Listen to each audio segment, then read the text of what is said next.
word jihad is mentioned in the Quran about 41 times. The words mercy, peace and compassion are mentioned about 355 times. Yes, come in. Come on in, Riaz. Sit down, please. Contrary to popular belief in most Western cultures, Islam is a religion that preaches peace and tolerance. Yes, Patricia.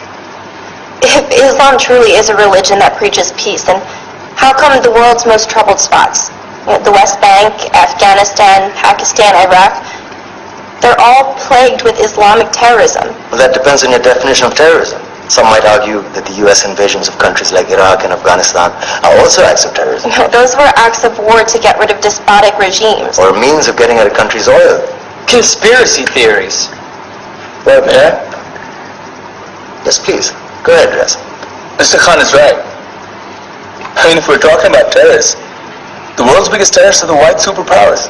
Come on now. No, really, stop and think about it. Explain 9/11. Okay. Do you know how many people died in the Twin Towers strike? Around 3,000. And do you have any idea how many people died in the bombing of Afghanistan? Take a wild guess. More than 15,000 people died. And that's just conservative figures. About 50,000 tons of explosives were dropped on innocent civilians. Men, women, children. Yeah, but that was because of the Taliban. Now that you brought it up, did you know that the Taliban was a creation of the CIA to fight the Russians? Whatever. They were still harboring terrorists. Yeah, right. Terrorists that were never found. Just like the weapons of mass destruction that were never found in Iraq. Do you want to get into the death toll in Iraq? 500,000 civilians and counting. And what do Britain and America say when they don't find these weapons? It's simple. They just say sorry.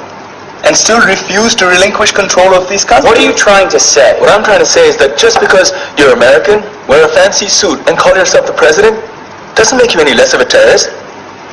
I'm saying that if you don't stop meddling in other people's countries, you will face a backlash. If Muslims like you feel that way, then why don't you get out of our country? We will. As soon as you promise to leave ours.